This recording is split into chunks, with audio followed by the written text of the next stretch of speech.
5 hari pasca tragedi memilukan di stasiun Bekasi Timur, gelombang simpati masyarakat belum surut. Hingga hari ini Plaza Stasiun Bekasi Timur terus dibanjiri karangan bunga sebagai bentuk penghormatan bagi 16 korban jiwa. Meski operasional mulai kembali normal, stasiun Bekasi Timur hari ini tidak sekedar menjadi tempat transit, namun saksi bisu atas duka mendalam sebuah perjalanan yang tidak pernah sampai ke rumah. Buket demi buket terus berdatangan dari para pengguna komuter lain. Di titik inilah doa-doa dipanjatkan bagi para ibu, anak, dan kerabat yang langkahnya terhenti pada Senin 27 April lalu. Tumpukan bunga segar dan ucapan duka cita menjadi tanda duka dari sebuah tragedi memilukan yang baru merenggut 16 nyawa. Warga datang silih berganti untuk memanjatkan doa bagi para korban. Salah satunya Syafira, warga Depok yang juga menjadi saksi peristiwa kecelakaan malam itu. Hari ini ia datang bukan untuk berangkat kerja, melainkan untuk memberikan penghormatan terakhir kepada rekan-rekan sesama pengguna kereta yang tidak seberuntung dirinya.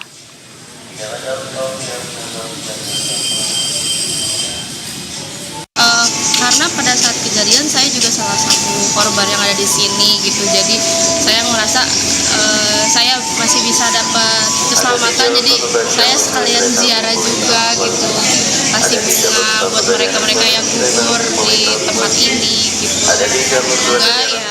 Sebagai bentuk duka dan solidaritas, warga terus berdatangan memberikan karangan bunga sebagai penghormatan terakhir bagi para korban. Seperti apa suasana di stasiun Bekasi Timur? Sudah terhubung jurnalis Berita 1, Teresia Silalahi, dan juru kamera Ade Suherman. Selamat malam, Tere. Apakah hingga malam ini warga masih berdatangan membawakan karangan bunga di sana? Dan apa pesan-pesan yang paling banyak disampaikan warga melalui karangan bunga itu? Ya, baik Dinda, semakin malam ini kalau kita pantau di stasiun Bekasi Timur, memang bunga ucapan turut berduka cita ini semakin banyak. Kalau kita pantau di belakang saya ini, selain bunga-bunga yang sudah tertata rapi terorganisir di stasiun Bekasi Timur, banjir dari pagi tadi hingga pada malam hari ini.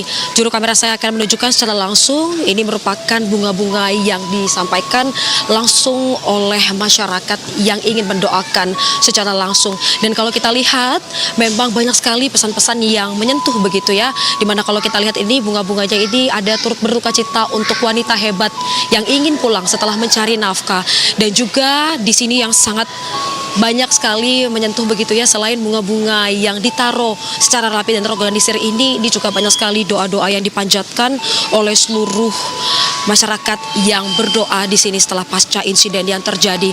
Dan kalau kita lihat ini, Dinda dan juga pemirsa, dari ujung lobi selatan hingga utara, ini memang sudah banyak sekali bunga-bunga yang tertata rapi, yang pesan-pesannya ini memang sangat menyentuh begitu ya. Yang kalau kita lihat di sini memang ada 16 korban yang khususnya ada di KRL gerbong perempuan paling belakang. Ini merupakan duka cita mendalam, terkhususnya tadi juga bagi saya yang tadi juga sempat memberikan doa sebentar begitu ya kepada mereka, dan juga memberikan bunga. Dan juga di sini kalau kita lihat di samping kiri saya ada gala bunga matahari, ini sangat menandakan bahwa mereka semua 16 korban ini diharapkan dapat tenang hidupnya di alam sana begitu ya. Dan kalau kita lihat memang ini bunga-bunga ini sudah tertata rapi terorganisir ini dari 3 hari yang lalu, yang dimana pihak KAI ini juga memperbolehkan untuk seluruh masyarakat dapat bersolidaritas berdoa bersama di sini. Dan kalau kita lihat memang ini bunga-bunga bukan hanya saja di bawah Dinda dan juga pemirsa, ini juga kalau di bawah ataupun di pintu masuk stasiun Bekasi juga banyak sekali papan-papan bunga yang tertata rapi di sana.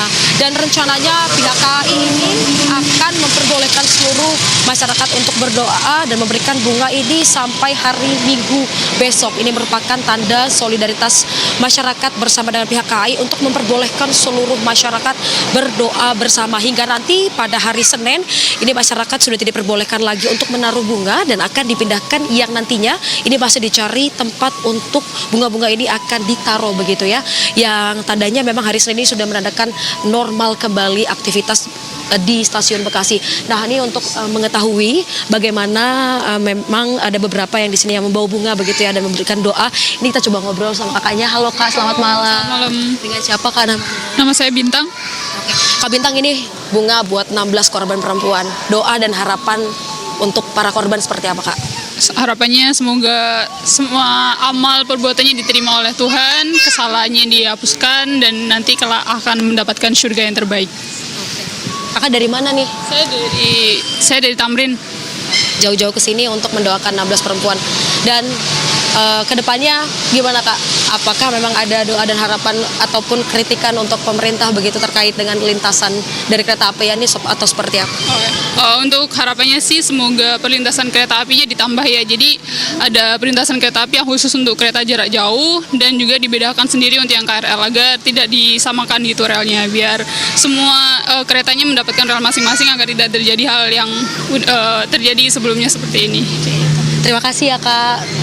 Ya, itu tadi perbincangan kami dengan beberapa masyarakat yang memberikan bunga secara langsung, bentuk solidaritas mereka yang jauh-jauh, Dinda, dari tempat mereka untuk pergi ke stasiun Bekasi. Dan juga tadi saya juga mendapatkan pesan dari beberapa masyarakat di sini yang memberikan kekuatan begitu ya, yang dimana pertolonganmu dari Tuhan yang menjadikan langit dan bumi. Ini juga menjadi pengingat buat kita supaya nanti ke depannya kejadian ini tidak akan terulang lagi. Kembali ke Anda di studio, Dinda. Baik, terima kasih atas laporan Anda, Teresia Silalahi. Selamat malam dan selamat bertugas kembali.